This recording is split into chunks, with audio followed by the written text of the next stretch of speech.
Hello વિદ્યાર્થી મિત્રો, જો વિડીયો ઝાંખો દેખાતો હોય તો સેટિંગમાં જઈને ક્વોલિટીમાં જઈને હાયર પિક્ચર ક્વોલિટી અથવા 720 પિક્સલ ઉપર ક્લિક કરી નાખવાનું, એટલે તમારો વિડીયો એકદમ ક્લીન દેખાશે.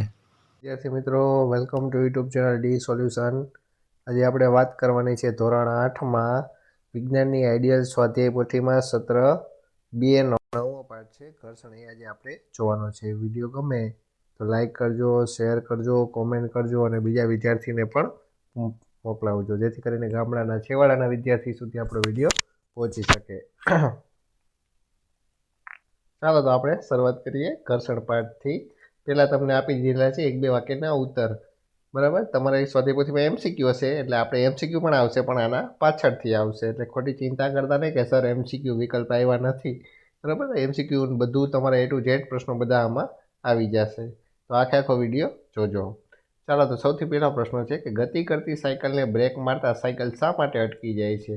તો કે સાયકલને બ્રેક મારતા બ્રેક પેડ ઉપર પૈડાની સાથે ભૌતિક સંપર્કમાં આવે છે, એટલે કે પૈડા ઉપર ઓલું તો આપણને ખબર છે કે ઓલું પેડ જેવું હોય, આપણે બ્રેક મારીએ એટલે એની સાથે સંપર્કમાં આવે, જેના કારણે બ્રેક પેડ અને સાયકલના પૈડા વચ્ચે ઘર્ષણ બળ ઉત્પન્ન થાય છે, જેથી સાયકલની ગતિ ધીમી પડે છે અને સાયકલ અટકી જાય છે. પછી બીજા નંબરનું છે, ભોંયતળિયા પર મૂકેલ ચટાઈને ગતિ કરાવવી સહેલી છે, પણ તે ચટાઈ પર કોઈ વ્યક્તિ બેઠેલ હોય તો ગતિ કરાવવી અઘરી છે. શા માટે? તો કે આપણને ખબર છે કે બે સપાટીના વચ્ચેના જોડાણને લીધે ઘર્ષણ બળ ઉદ્ભવે છે. જેમ બે સપાટી વચ્ચેનું જોડાણ જેટલું વધારે હોય એટલું ઘર્ષણ બળ વધારે હોય. દાખલા તરીકે કોઈ સાલ હોય કે કોઈ એવી શેતરંજી હોય, તમે સીધી ખસેડ લો તો સરળતાથી ખસી જાય. કેમ? તો કે એની મજબૂતાઈ, પકડ કેવી હોય? ઓછી હોય. હવે જો એ સાલ ઉપર તમે બેસી જાઓ અને તમે બેસીને કોઈ તમને ખેંચે તો સરળતાથી ન ખેંચી શકે. કેમ? તો કે તમારું જોડાણ જમીન સાથે વધારે મજબૂતથી થઈ ગયું હોય છે, એટલે ઘર્ષણ બળ પણ કેવું થાય? વધી જાય છે. આથી ભોંયતળિયા પર મૂકેલી ચટાઈ અને ભોંયતળિયાના સપાટી વચ્ચેનું જોડાણ નબળું હોવાથી તેમની વચ્ચે ઘર્ષણ ઓછું લાગે છે, જેથી તેને સરળતાથી ગતિ કરાવી શકાય છે. જ્યારે ચટાઈ પર કોઈ વ્યક્તિ બેસે તો તેના વજનના લીધે બંને સપાટી એકબીજા સાથે વધુ સખત રીતે જોડાય છે, જેથી તેમનું જોડાણ મજબૂત થતાં ઘર્ષણ બળ પણ કેવું થાય છે? વધી જાય છે, જેના કારણે ચટાઈને સહેલાઈથી ખસેડી શકાતી નથી. પછી ત્રીજું છે, સ્થિત ઘર્ષણ બળ કોને કહે છે? તો કે કોઈ સપાટી સાથે ભૌતિક સંપર્કમાં રહેલા પદાર્થને સ્થિર સ્થિતિમાંથી ગતિમાં લાવવા માટે જરૂરી બળને સ્થિત ઘર્ષણ બળ કહે છે, બરાબર. કોઈ સ્થિર પદાર્થને ગતિમાં લાવવો હોય તો એને જરૂરી બળ લગાડો તેને સ્થિર ઘર્ષણ બળ કહેવાય છે. પછી આગળ આવે છે ચોથું, સરકતું ઘર્ષણ બળ એટલે શું? તો કે કોઈ સપાટી સાથે ભૌતિક સંપર્કમાં રહેલા પદાર્થની અચળ ઝડપથી ગતિ ચાલુ રાખવા માટે જરૂરી એવા બળને સરકતું ઘર્ષણ બળ કહે છે. પછી આગળ પાંચમું છે, ઘર્ષણ બળ ઉદ્ભવવાના મુખ્ય 2 કારણો જણાવો. તો કે ઘર્ષણ બળ ઉદ્ભવવાના મુખ્ય 2 કારણો આ મુજબ છે. પહેલું, ભૌતિક સંપર્કમાં રહેલી સપાટીઓ પર રહેલી સૂક્ષ્મ અનિયમિતતાઓ. અનિયમિતતાઓ એટલે કે એની પર નાની ખરબચડાઓ હોય, જેથી કરીને ઘર્ષણ ઉદ્ભવે. અને બીજું છે સપાટી પર લાગતું દબાણ. પછી આગળ આવે છે છઠ્ઠું, જો ઘર્ષણ ન હોય તો કોઈ વાહન ગતિમાં હોય તો તેને રોકી શકાય કે ના રોકી શકાય, અને કેમ? તો કે ઘર્ષણમાં ન હોય તો ગતિમાં રહેલા વાહનને રોકી શકાય નહીં, કારણ કે બ્રેક મારતા પૈડા અને બ્રેક સિસ્ટમ વચ્ચે ઘર્ષણ બળના કારણે જ વાહનની ગતિ કેવી થાય? તો કે ધીમી પડે છે. આથી જો ઘર્ષણ ન હોય તો વાહનની ગતિ ધીમી પણ પડે નહીં અને રોકી પણ શકાય નહીં. પછી સાતમું છે, વાહનો કે યંત્રોના સ્પેરપાર્ટ કેમ ઘસાઈ જાય છે? તો કે વાહનો કે યંત્રોને જ્યારે ચાલુ કરવામાં આવે ત્યારે તેના સ્પેરપાર્ટ 2 કે તેથી વધુ ચલિત સપાટીના સંપર્કમાં આવે છે, જેથી ઘર્ષણ બળ ઉત્પન્ન થાય છે, અને સતત ઘર્ષણના કારણે લાંબા સમયે સ્પેરપાર્ટ ઘસાઈ જાય છે. પછી ઊંઝણ એટલે શું? ઊંઝણ એટલે કે ઓઇલિંગ કરીએ આપણે, જે કરીએ ને આપણે સાયકલમાં ચેન ચક્કરમાં આપણે ઓઇલ નાખીને ઊંઝણ કર્યું કહેવાય. તો કે ઘર્ષણ ઓછું કરતા પદાર્થને ઊંઝણ કહે છે. દાખલા તરીકે તેલ છે, ગ્રીસ છે અને ગ્રેફાઇટ છે, એનો આપણે ઉપયોગ કરીએ છીએ.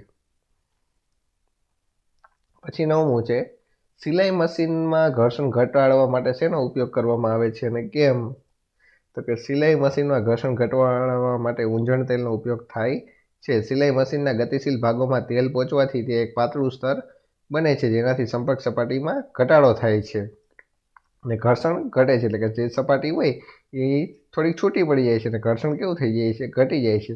આથી સિલાઈ મશીનમાં ઘર્ષણ ઘટાડવા માટે તેલનો ઉપયોગ થાય છે. પછી આગળ છે 10મું, મશીનોમાં વધારે ઊંઝણ ઉપયોગ કરતાં ઘર્ષણ શૂન્ય થઈ જાય છે. કે નહીં એ સમજાવો. તો કે ના, મશીનોમાં વધારે વંજળીનો ઉપયોગ કરવાથી ઘર્ષણ શૂન્ય થતું નથી, કારણ કે કોઈ પણ સપાટી સંપૂર્ણ લીસી હોતી નથી, કે તેમાં થોડી અનિયમિતતા તો હંમેશા હોય જ છે. આથી ઘર્ષણ ક્યારે પણ શૂન્ય થતું નથી. એટલે અનિયમિત એટલે કે ખરબચડાપણું. પછી 11મું છે લોટણ ઘર્ષણ એટલે શું? કે જ્યારે કોઈ એક વસ્તુ બીજી વસ્તુની સપાટી પર ગબડે છે ત્યારે તેની ગતિને અવરોધતા બળને લોટણ ઘર્ષણ કહે છે. પછી આગળ છે 12મું બોલ બેરિંગનો ઉપયોગ જણાવો. તો કે બોલ બેરિંગનો ઉપયોગ દ્વારા સરકતા ઘર્ષણને લોટણ ઘર્ષણમાં બદલવામાં આવે છે. પંખા અને સાયકલમાં ધરી અને કેન્દ્ર વચ્ચે બોલ બેરિંગનો ઉપયોગ કરવામાં આવે છે. પછી આગળ છે 13મું તરલ એટલે શું? તો કે જે વહી શકે એને તરલ કહે છે. વિજ્ઞાનમાં વાયુ અને પ્રવાહીઓનું સામાન્ય નામ તરલ છે. પછી 14મું છે તરલમાં ગતિ કરતી વસ્તુ પર લાગતા ઘર્ષણ બળનો આધાર શાના ઉપર છે? તો કે તરલમાં ગતિ કરતી વસ્તુ પર લાગતા ઘર્ષણ બળ એ વસ્તુની તરલની સાપેક્ષે ઝડપ ઉપર આધાર રાખે છે. આ ઉપરાંત ઘર્ષણ બળ પદાર્થના આકાર અને તરલના પ્રકાર પર પણ આધાર રાખે છે. પછી આગળ આવે છે 15મું જ્યારે કોઈ વસ્તુ તરલમાં થઈને ગતિ કરે છે ત્યારે તેને ઉર્જા કેમ ગુમાવવી પડે છે? તો કે જ્યારે વસ્તુ કોઈ તરલમાં થઈને ગતિ કરે છે ત્યારે તેમના પર લાગતા ઘર્ષણ બળને દૂર કરવું પડતું હોય છે. આ પ્રક્રિયામાં તેઓ ઉર્જા ગુમાવતા હોય છે. તરલ એટલે કે કોઈ એવી પ્રવાહી વસ્તુમાં. પછી આગળ આવે છે વ્યાખ્યા આપો. એમાં પહેલી છે ઘર્ષણ બળની વ્યાખ્યા. તો કે કોઈ સપાટીમાં સંપર્કમાં રહીને ગતિ કરતા પદાર્થની ગતિને અવરોધતા બળને શું કહેવાય છે? તો કે ઘર્ષણ બળ કહે છે. પછી આગળ છે ઘસડાવવું. તરલ પદાર્થો દ્વારા લાગવામાં આવતા ઘર્ષણ બળને ઘસાડવું કહે છે, ઘસડાવવું કહે છે. પછી આગળ આવે છે તમારા ફેવરેટ વિકલ્પો. તો પહેલું છે ખાલી જગ્યાએ ગબડતા બોલની ગતિનો વિરોધ કરે છે. તો જવાબ આવશે એ, ઘર્ષણ બળ. પછી બીજું છે જો કોઈ પુસ્તકની ડાબી બાજુએથી બળ લગાડો છો તો ત્યારે ઘર્ષણ બળ ખાલી જગ્યા બાજુએ લાગે છે. તો જવાબ આવશે બી, જમણી બાજુ લાગે. પછી ત્રીજું છે જો બે સપાટી અનિયમિત આકારની હોય તો ઘર્ષણ કેવું લાગે? તો કે વધારે લાગે. પછી ચોથું છે આલિદા પોતાની રમકડાની કારને આરસના સૂકા ભોંયતળિયા પર, આરસના ભીના ભોંયતળિયા પર પાથરેલા સમાચાર પત્ર પર અને ટુવાલ પર ચલાવે છે. તો કાર પર જુદી જુદી સપાટી દ્વારા લાગતા ઘર્ષણ બળનો ચડતો ક્રમ કયો હશે? તો સૌથી પહેલાં કોની ઉપર લાગશે? તો કે આરસનું ભીનું ભોંયતળિયા ઉપર, એનાથી આરસના સૂકા ભોંયતળિયા ઉપર, પછી સમાચાર પત્ર ઉપર, ને પછી છેલ્લે આવશે ટુવાલ પર. પછી 5મું છે મિક્સરને વધુ સમય ચાલુ રાખતા તે કેવું થાય છે? તો કે ગરમ થાય છે. તો જવાબ આવશે બી. પછી 6થું છે કબડ્ડીના ખેલાડીઓ તેમના વિરોધી ખેલાડીઓને પકડવા માટે અને પકડ વધારવા શું કરે છે? તો શું કરે છે? તો કે જવાબ આવશે સી, માટીવાળા હાથ કરે છે. પછી 7મું દરવાજાના મિજાગરામાં તેલના થોડા ટીપા નાખવાથી ઘર્ષણ કેવું થાય છે? તો જવાબ આવશે બી, ઘટી જાય છે. પછી આગળ આવે છે 8મું ઘર્ષણ માટેના કેટલાક વિધાનો અહીં આપ્યા છે, તે માટે વિકલ્પ પસંદ કરો. એમાં પહેલું છે ઘર્ષણ શૂન્ય કરી શકાય. પછી બીજું છે ઘર્ષણ ઉષ્મા ઉત્પન્ન કરે છે. અને ત્રીજું લીસી સપાટી ઘર્ષણ વધારે છે. તો અહીંયા શું આપણે જવાબ આવશે? તો કે જવાબ આવશે ડી, માત્ર 1 અને 3 ખોટા છે. તો આ પહેલું અને ત્રીજું કેવું છે? ખોટું. તો સાચું કયું છે? તો કે ઘર્ષણ ઉષ્મા ઉત્પન્ન કરે છે, એ સાચું છે. હવે આપણે બે હથેળી ઘસો ને તો ઘર્ષણના લીધે હથેળી કેવી થઈ જાય છે? ગરમ થઈ જાય છે, બરાબર. પછી 9મું ઘર્ષણ વધારવા શું કરશો? તો જવાબ આવશે એ, સપાટી ખરબચડી બનાવવી પડે.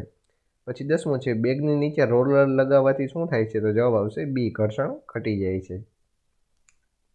પછી આગળ આવે છે 11મું 4 બાળકોને લોટણ, સ્થિત અને સરકતા ઘર્ષણને કારણે લાગતા બળોને ઘટતા ક્રમમાં ગોઠવવાનું કહેવામાં આવ્યું છે. આ ગોઠવણ નીચે આપેલ છે, જે સાચી ગોઠવણ પસંદ કરો. તો જવાબ આવશે સી, પહેલાં સ્થિત ઘર્ષણ, પછી સરકતું, પછી આવશે લોટણ ઘર્ષણ.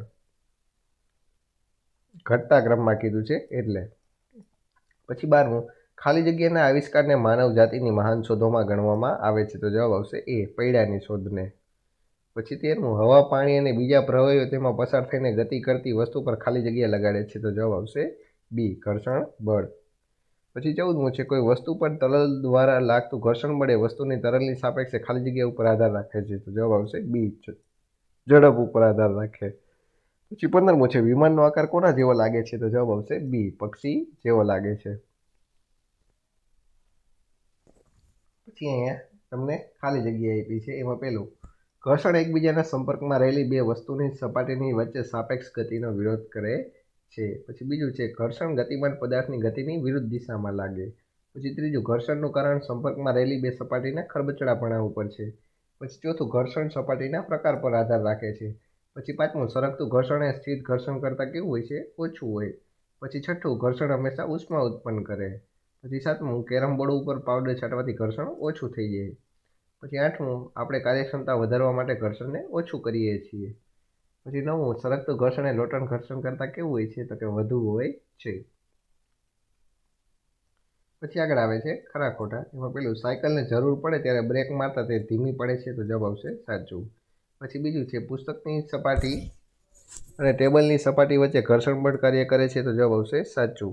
પછી ત્રીજું છે સ્પ્રિંગ કાંટો એ વસ્તુ પર લાગતા બળનું માપન કરે છે, તો જવાબ આવશે સાચું. પછી ચોથું છે ઘર્ષણ બધી સપાટી માટે સમાન છે, તો જવાબ આવશે ખોટું. પછી પાંચમું છે ગતિમાન પદાર્થની ગતિ ચાલુ રાખવા કરતાં સ્થિર પદાર્થને ગતિમાં લાવવો સરળ છે, તો જવાબ આવશે ખોટું. પછી છઠ્ઠું જો કોઈ ઘર્ષણ ન હોય તો કાચને પકડી રાખવો શક્ય છે, તો જવાબ આવશે ખોટું. પછી સાતમું જો ઘર્ષણ ન હોય તો પણ પેન દ્વારા લખી શકાય, તો જવાબ આવશે ખોટું. પછી આઠમું ઘર્ષણ વિના કોઈ ઇમારત બાંધી શકાતી નથી, તો જવાબ આવશે સાચું. પછી નવમું ઘર્ષણ વધારવા બૂટ ચપ્પલના તળિયા ખાંચાવાળા હોય છે, તો જવાબ આવશે સાચું. પછી 10મું બ્રેક પેડ પૈડાની કોરને અડતા ઘર્ષણ ઓછું થાય છે, તો જવાબ આવશે ખોટું. પછી 11મું સાયકલ કે યંત્રોના ફરતા ભાગોમાં કીચુડ અવાજ બંધ કરવા ઊંઝણ કરવું જોઈએ, તો જવાબ આવશે સાચું. પછી 12મું સંપૂર્ણ લીસી સપાટી બનાવી શકાય છે, તો જવાબ આવશે ખોટું. પછી 13મું રોલિંગવાળી બેગને ખેંચવી ખૂબ જ બહુ મુશ્કેલ છે, તો જવાબ આવશે ખોટું. પછી 14મું છે બોલ બેરિંગ સરળતા ઘર્ષણને લોટન ઘર્ષણમાં રૂપાંતરિત કરે છે, તો જવાબ આવશે સાચું. પછી 15મું છે પદાર્થનો આકાર બદલવાથી પ્રવાહી કે વાયુમાં તેનું ઘર્ષણ ઘટાડી શકાય છે, તો જવાબ આવશે સાચું. પછી આગળ આવે છે જોડકા. એમાં પેલું છે ઘર્ષણ, તો જવાબ આવશે બી, એક જરૂરી દૂષણ છે. પછી બીજું છે શૂન્ય ઘર્ષણ, તો જવાબ આવશે ડી, જે શક્ય નથી. પછી ત્રીજું છે લોટન ઘર્ષણ, તો જવાબ આવશે એ, બોલ બેરિંગમાં. પછી ચોથું છે તરલ ઘર્ષણ, તો જવાબ આવશે સી, ધારારેખીય આકાર ઉપયોગી. ચાલો તો અહીંયા પાઠ તમારો પૂરો થાય છે. વિડીયો કેવો લાગ્યો તે કોમેન્ટ કરજો અને બીજા વિદ્યાર્થીને પણ પહોંચાડજો, જેથી કરીને દૂરના છેવાડાના વિદ્યાર્થી સુધી આપણો વિડીયો મોકલાવજો. ચાલો તો ફરી પાછા મળીએ નવા વિડીયોમાં. ત્યાં સુધી જોતા રહેજો આપણી ચેનલ ડી સોલ્યુશન.